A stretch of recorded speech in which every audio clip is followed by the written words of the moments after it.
Salut à tous, c'est Steph, très heureux de vous retrouver sur ma chaîne YouTube principale. Alors aujourd'hui, on va parler de FPV, quelque chose qui me prend tout particulièrement à cœur. On va parler du DJI Air Unit O4 Pro et le O4 normal, parce qu'il y a deux versions.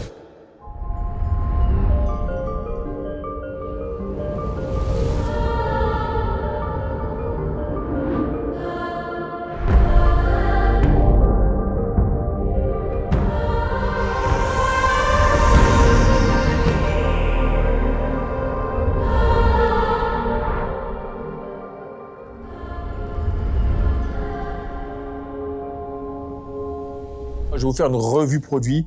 On fera un unboxing. Alors, je pense que je suis le distributeur numéro 1 d'Air Unit O4 en France parce que, vous le savez, je les ai en avant-première. Il faut qu'on construise des drones autour de ça. Il faut qu'on fabrique des petits adaptateurs pour les drones qu'on avait déjà avec les O3. Et vu que ça évolue assez rapidement chez DJI, faut qu'on soit à jour. Donc, il doit y avoir Fred Doge qu'on a. Il y a Axel qui va arriver sur la chain YouTube aussi, White Lizard FPV, avec qui on fabrique des petits trucs, qui va venir aussi vous parler de tout ça parce qu'il est quand même assez expert là-dedans. La qualité d'image, je vais m'en occuper. Dans tous les cas, je vous ai fait une petite vidéo cinématique. Alors, j'ai pas pu vous faire un truc de dingue parce qu'avec le temps qu'on a, c'est assez compliqué. Et j'espère que là, maintenant, je suis pas surexposé parce qu'il y a le soleil de ouf là, non? Sous-axe. Un petit peu plus bas. T'es quelqu'un, toi. Déjà, pour Manon, on peut lui mettre un gros pouce bleu parce que c'est elle qui se coltine toutes mes petites phrases de merde. C'est elle qui se tape les montages. C'est elle qui... Enfin, elle fait vivre la chaîne. Donc, la petite Manon, on va lui mettre un petit pouce bleu tout de suite. Et si on n'est pas abonné à la chaîne, qu'est-ce qu'on fait? On s'abonne. Va voir les autres vidéos que je fais à côté. On est le combien? C'est ça le camp, ce truc. Le 9? C'est soit le 9, soit le 14. On a un petit brief, non? Vas-y, dis-moi ce que c'est.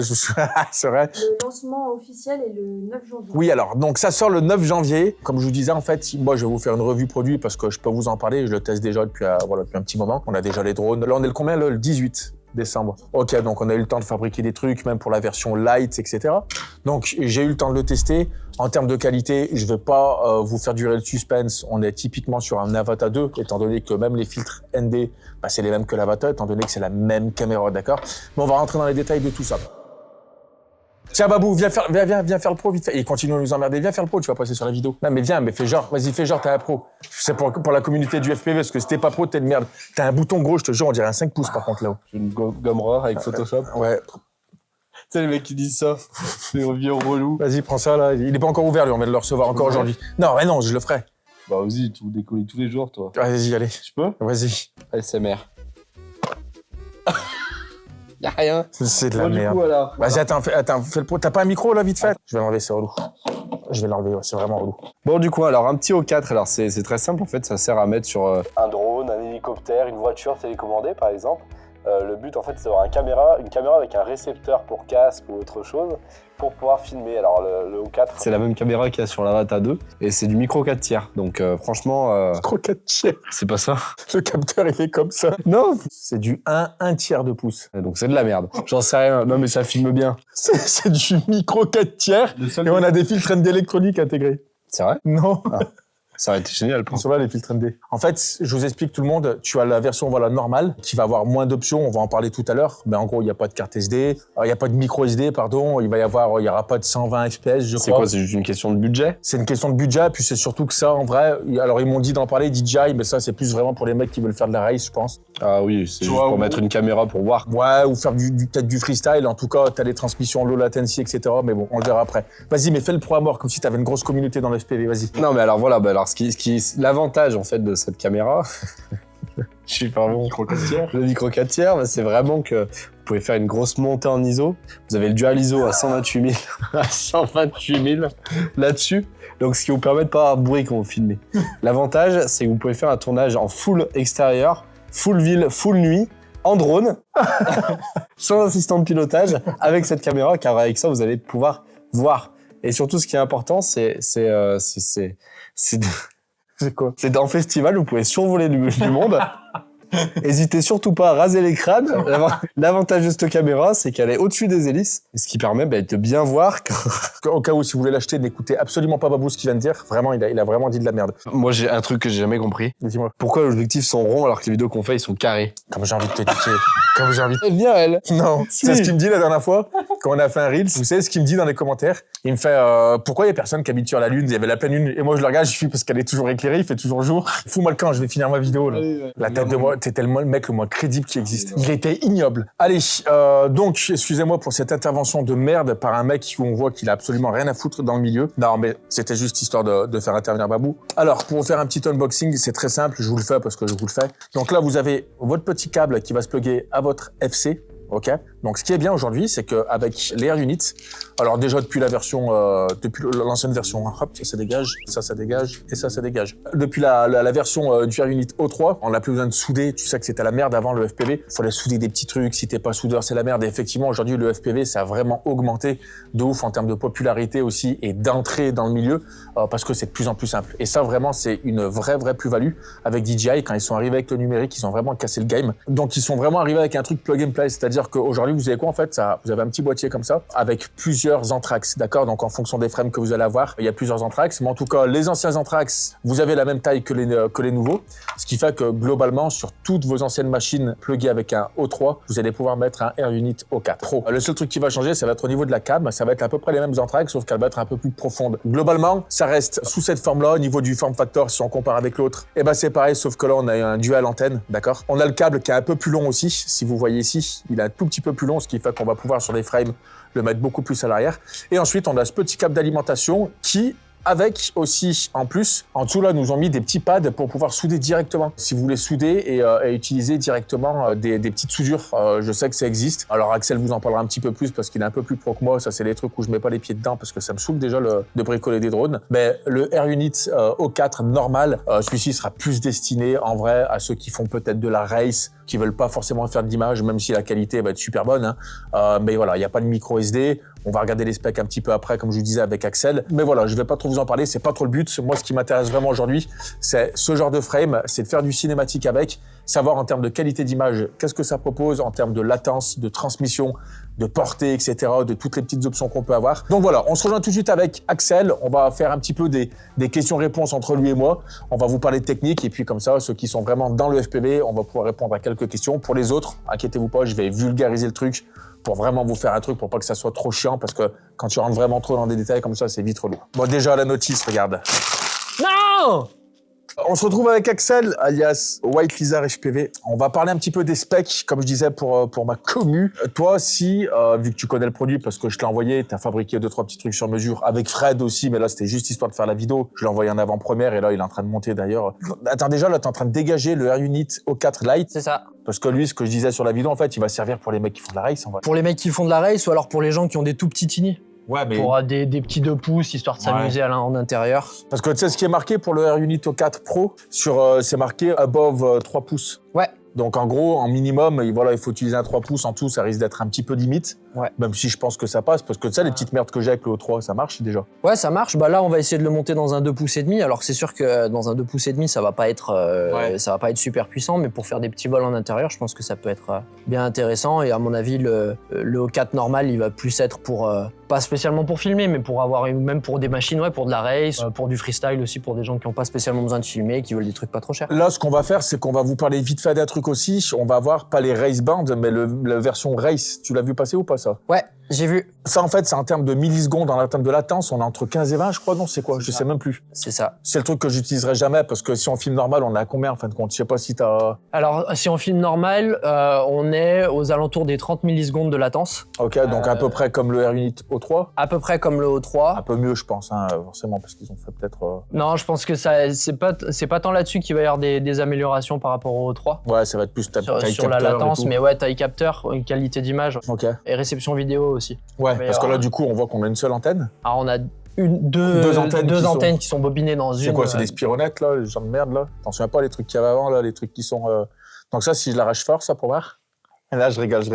Et c'est quoi le but le fait d'avoir 2 antennes, en fait? Ça, pour expliquer aux gens. Bah, l'avantage d'avoir 2 antennes, ça va être que là, en gros, quand on la met derrière la lipo... On est mort. Là, on peut en mettre une de chaque côté et on aura plus Exactement, c'est ça. Donc, ça permet de, voilà, quand on a une qui commence à perdre le signal, de basculer sur l'autre. Donc, quand tu passes derrière... Enfin, voilà, quand tu commences à faire ton demi-tour, au moins, t'es pas caché par ta lipo. Donc là, ça veut dire que les fabricants d'antennes, limite, on pourra en mettre une petite devant et une grande au cul qui dépasse, par exemple. Et ça, c'est plutôt mieux pour les réceptions. Ouais. Donc ça, comme vous le voyez, ils sont toujours un petit peu améliorés là-dessus. Et Et en termes de fréquence et en termes de tout ça, en fait, c'est quoi par rapport au 3? Alors par rapport au Unit O3, l'amélioration qu'on va avoir, c'est que c'est surtout en Europe. En gros, on n'utilise plus les 5,8 GHz, on passe en 5,2 GHz. Et au lieu d'être limité à 25 mW, on passe à 100 mW. D'accord, légalement. Légalement. Bon, je vous explique tout de suite, c'est le hack à 1200 mW. Ouais, on peut en parler. Hein. Ah bon, on peut? Ah oui, on peut. Si jamais je veux le rendre 100 mW, je te le dis, je m'en branle. Je trouve ça encore plus dangereux et c'est personnel. Je suis désolé. Bonjour la DGAC. Mais moi, je vous le dis avec toute la sincérité du monde. Et si vous voulez faire une table ronde, eh ben, vous m'appelez et je vous expliquerai le comment du pourquoi. Et je pense que 99,9% des gens, ils vont penser comme moi. Si c'est pour que ça commence à couper derrière une benne, comme ça, tu passes à 50 mètres et que ton truc risque potentiellement de se casser la gueule, c'est encore pire. Aujourd'hui, il y a effectivement un hack qui existe qui nous permet de le passer en FCC en fait. Ouais. Et au lieu d'être à 100 mW maximum, on va être à 1200 mW. Je vous dirai pas comment faire. À chaque fois, vous savez, c'est un fichier qu'on met dans une micro SD, etc. Bref, vous avez plein de solutions sur Internet. Mais voilà. Et en fait, ça a fonctionné direct. C'est ce qu'on a testé la première fois qu'on l'a monté sur un drone. C'est déjà, voilà, parce que moi, quand je tourne des vidéos, souvent, je suis dans des pays étrangers avec la législation, parce que je suis très, très à cheval là-dessus. Tu me mettras un petit cheval, d'ailleurs. mais en vrai, voilà, il faut arrêter de faire des hypocrites. J'ai horreur du monde d'Internet où c'est rempli d'hypocrites. Axel, on va parler d'un truc qui va être hyper important. C'est en termes de qualité d'image. On va avoir exactement qu'en fait, comme l'Avata 2, on va avoir du 4K 120 fps au maximum. On va pouvoir filmer en D-Log. C'est D-Log M, c'est quoi sur D-Log le... M, ouais. C'est D-Log. Gros, ils sont en train de me faire chier, je comprends jamais c'est quoi leur délire. Il y a du D-Log, du Cinélog, du D, je sais plus quoi. Non, sur les derniers, t'as le D-Log M qui va être sur les Avata, les Mavic Mini, les trucs comme ça. Et après, t'as le D-Log, le vrai D-Log, il est que sur le capteur micro 4 tiers du Mavic 3 Pro. En fait, en gros, pour pas passer trop 15 ans sur la vidéo, en fait, ce que vous avez, c'est un Avata 2. Exactement. Vous avez un Avata 2 dans ce petit truc qu'on peut contrôler aussi avec le RC contrôleur. Comment il s'appelle ce truc? En gros, il va fonctionner avec les télécommandes DJI de l'Avata 2, avec les masques 3. Avec les Google 3, en gros... Je crois qu'il marche avec tous les masques. Hein. Il marche avec tous les masques. Par contre, les radios marchent avec leurs masques attitrés. C'est-à-dire que la RC1, elle va fonctionner avec les Googles 2 et les Integra. Okay. Et la nouvelle RC, elle va fonctionner avec les Googles 3 et les Googles N3. Ouais, donc en gros, si vous utilisez par exemple une radio, si vous utilisez un Crossfire, vous pouvez prendre n'importe quel masque en fait. C'est ça. Même les tout premiers, les gros là? Non, c'est à partir des V2. Non, même les V2. Les V2, Okay. c'est à partir des Googles 2. Les petites, quoi. Les petites, ouais, les petits formats. Donc après Integra, celle-ci, toutes les nouvelles, voilà. Donc faites bien attention à ça si vous voulez upgrader votre matos. Donc globalement, vous avez vraiment un Avata 2 qui vole avec un FOV de 155. 155. Putain, j'ai révisé, gros. Ah, il faut J'ai révisé. Donc globalement, le capteur, vous avez un 1,5 pouce. D'accord. Il va me falloir une pince coupante ou un ciseau. Attends, j'y vais. Ah, j'ai pété. Oh, ciseaux anodisés. Fais gaffe, Allez. Ouais, désolé Axel, il est en train de monter le Air-Unit O4 Pro dans la petite machine pour essayer de faire des vols à l'intérieur. Mais globalement, voilà, le petit, là, comme je vous disais, la taille capteur, on va être sur un demi-pouce. Sur le gros, sur le Pro, on va être sur du 1 sur 1 tiers. D'accord? Donc, c'est un plus gros capteur. Ce qui fait que potentiellement, et c'est même pas potentiellement, c'est théoriquement parlant et même physiquement et scientifiquement parlant, on va avoir des meilleures performances en basse lumière, une qualité d'image qui sera meilleure et aussi, je pense, en termes de plage dynamique, quelque chose de beaucoup plus haut. Ok. Donc là, comme vous êtes en train de le voir, Axel, il va monter le Air-Unit O4 Pro sur cette petite machine et comme vous le voyez, ce qui est bien, c'est qu'on n'a plus besoin de souder. Alors ça, c'est depuis la version du O3, j'avais dit. Ils ont fait un truc justement qui va commencer à être de plus en plus simple pour toi, par exemple, qui regarde la vidéo, qui veut pas te faire chier à faire des soudures, des machins. Le seul truc qu'il va falloir souder, ça va être sur la FC, ça va être tes moteurs. Voilà, tu vas avoir forcément à chaque fois 4 moteurs à souder. Mais voilà, c'est la seule chose qu'il va falloir souder et peut-être aussi le récepteur si on utilise un Nano RX. Si tu veux une petite radio Tango ou peu importe ce que tu vas utiliser. Donc voilà, ça va être les seules choses qui vont être à monter. Donc en termes de run and gun et d'efficacité, maintenant c'est super simple. Le truc qui est cool, c'est que les câbles sont interchangeables. Entre le Lite, entre le Pro, avec le O3 aussi. Okay, donc pour passer de l'un à l'autre, tu vois, là, je laisse le câble qui était déjà monté, je le rebranche dessus et c'est reparti. En termes de taille, sur les Anthrax, on a du 30, non? Non, justement, c'est ça qui est trop cool, c'est qu'en gros, on a... Ah oui, ils ont fait les deux, c'est ce que je disais. On a un 20 par 20 et un 25 par 25. Et le truc, c'est que le 20 par 20, c'est le même que le Vista. Et le 25 par 25, c'est le même que le O3. Donc en gros, si vous avez des machines où vous voulez juste enlever et remettre, vous pouvez réutiliser la même taille de vis. et les revisser directement dessus. Ouais. Ça, c'est très cool. Ouais, donc ça veut dire que c'est ce que je vous disais en fait sur la première partie de la vidéo. Vous n'avez pas besoin en fait d'upgrader vos frames, vos châssis, etc. Et même sur vos stacks en fait, sur vos FC, etc. Ça va être des choses qui vont être rétro-compatibles en fait avec le matos que vous utilisez avant. Ouais, le seul truc qui change, c'est l'anthrax de la caméra. Ok. On passe. Ah bah tu vois, j'avais dit que c'était le même anthrax, elle Non. était juste plus profonde. Non, en gros, l'anthrax des vis change et sur les O3, c'est du 6 mm, je crois, entre chaque. Et là, on passe à 16. Ah ouais. Donc voilà, il faut quand même adapter en fonction. Pour toutes les frames qui marchent avec des TPU comme ça, bah, en gros, il faut juste réimprimer le TPU. Ouais. Par contre, il y a certaines frames où il va falloir peut-être réadapter les plaques qui tiennent les cams. Voilà, en fonction. je comprends. Ouais. Voilà, mais il y a juste la plaque à changer. Le seul truc aussi qu'il faudra bien faire attention aussi tout le monde, peut-être qu'il y en a qui se posent la question pourquoi les drones ils ont des gueules un peu bizarres, c'est qu'en fait, vu que maintenant la caméra qu'on voit en immersion, c'est celle qui filme, en fait, il faut tout le temps ne pas avoir les hélices dans le champ de vision. C'est pour ça qu'on a des trucs qui sont un petit peu avancés devant, ça fait une espèce de petite bite en fait, un petit peu épaisse, on a l'impression, mais malheureusement, on est un petit peu obligé aujourd'hui. Clairement, on a une visibilité. Moi, j'ai vu avec les nouvelles lunettes en plus et le nouveau capteur, enfin voilà, celui de l'Avata 2. En fait, c'est ce que je vous disais sur la vidéo de l'Avata 2. On a vraiment, là, on voit vraiment tous les détails. Ah ouais, la qualité d'image, c'est n'importe quoi. Et je sais pas si tu te rends compte, Axel, parce que moi, j'ai commencé le FPV, bon, on se connaissait un petit peu à l'époque aussi. Ouais. Et tu te rends compte, en fait, le gap qu'il y a entre les merdes qui nous vendaient les mecs en analogique, c'est ça? Ah, mais ça n'a plus rien à voir. L'analogique, c'est pour la race et encore pour la race en vrai, je sais même pas comment ils faisaient les mecs. Tu connais le tarif ou pas? Non. Moi non plus. J'en sais rien. Ah, ça. 350 balles? Non, justement, il parle de 200 balles. Ah ouais? Regardez ce que c'est quoi d'être sur YouTube. Le prix s'affiche juste ici. Pour le... juste pour le Pro. Et pour la version plus light, le tarif, ça s'affiche juste ici. Comme je vous disais, si vous voulez vous le choper avec des liens affiliés, je pense que j'en ai qui sont dans la description. Ou sinon, je m'en cogne. Mon truc, moi, c'est de faire des vidéos et pas de faire du business sur vos liens. Vous faites ce que vous voulez. S'il y a un lien affilié, tant mieux. S'il n'y en a pas, je m'en fous clairement. Donc, vous faites ce que vous voulez, vous l'achetez où vous voulez. En termes d'enregistrement d'image, comme je vous disais, le gros, on va avoir une micro SD. Privilégiez toujours des cartes qui sont rapides parce que sinon, c'est là où vous avez de la merde. Et là, en plus, on commence à avoir de plus en plus de débit. Le débit sur le retour vidéo, tu le connais? Non. Il s'affiche juste... Non, je crois qu'on a un retour en Full HD. 120 Hz. Et ce qui est bien, c'est qu'ils annoncent combien de kilomètres de portée? 15, non 20? 15, ouais. Mais c'est indécent, en fait. C'est un peu trop. Ça sert pas à grand chose. Il n'y aura pas de limite. C'est pas une limite, en fait. C'est ça qui est cool, c'est que maintenant, c'est plus une limite. La seule limite, ça va être la législation dans notre pays effectif. Okay. Donc voilà. Et puis là, le petit, bah forcément, vous n'avez pas de micro SD. Il est moins cher. Par contre, on a une mémoire interne ou pas? Ouais. Combien? Je sais pas. Je sais pas. Ok. Alors la mémoire interne, c'est juste ici. Putain, faut qu'on arrête avec ça. Non, mais c'est une review qui est longue, qui parle technique, mais vous avez une petite mémoire en interne pour quand même enregistrer votre vol. Pour moi, c'est pas fait pour faire de l'image professionnelle. Oui. Mais par contre, pour avoir un retour, pour apprendre le FPV, pour avoir les sensations, ça marche bien. En vrai, je pense que ça filme quand même bien pour les mecs qui font du freestyle. Parce que tout ça, c'est Gyroflow Ready, faut le savoir. Ouais. Hein. Je vous le dis, c'est même marqué dans la doc. Moi, t'en souviens, quand je les ai reçus, les O4, fait le test direct. Tout de suite, c'était marqué calibré par DJI, ça les a pris tout de suite. Donc tout ça, c'est tout calibré et c'est tout compatible avec Gyroflow. Mais ça, pour le retour vidéo, pour tout ça, moi je pense que ça filme super bien pour le prix que c'est, pour la taille que c'est. Maintenant, voilà, je vais pas trop en parler sur la chaîne, on va pas s'attarder dessus, c'est pas un produit qui va forcément m'intéresser, sachant qu'il y a le O4 Pro. Axel, tu vois quelque chose d'autre à dire, franchement? Non, bah c'est cool. À part regarder des revues sur de l'Avata 2, parce qu'on aura la même qualité d'image.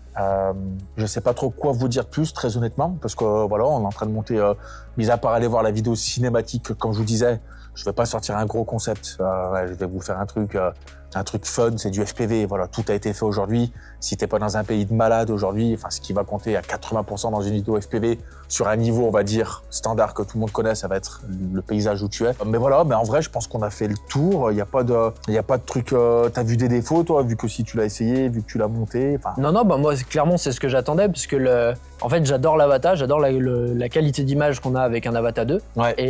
Et là, ça nous permet de le monter dans nos machines qui sont peut-être plus spécifiques, qui nous permettent d'avoir des trucs plus petits, plus gros. Et plus loqués, peut-être, ouais. Un peu plus puissants, c'est ce que je disais tout à l'heure. Un peu plus ou un peu moins, justement, aussi de monter des machines plus petites aussi, ouais. C'est intéressant. Et même sur un Cinelifter. Sur un Cinelifter, tu enregistres avec une grosse cam, tu peux quand même Alors je dis quand même, il y a plein de scènes de films qui ont été filmées avec des petites caméras, des petites action cam, alors qu'à côté c'est shooté avec de la 35, etc.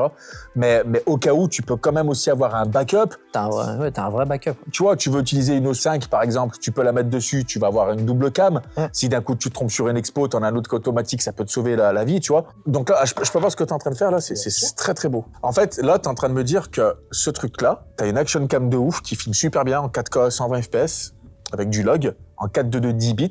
Ok, ça faut bien le préciser, je l'ai pas précisé, mais voilà. Une portée de fils de pute, on va se parler franchement. Ok, une latence de fils de pute, une pénétration, c'est abusé. Franchement, faut être très honnête, quand tu fais du bandeau, quand tu commences à faire un peu d'urbex ou de freeride, etc. En termes de pénétration à travers les murs et tout, c'est abusé. C'est stabilisé avec Giroflow qui est gratuit.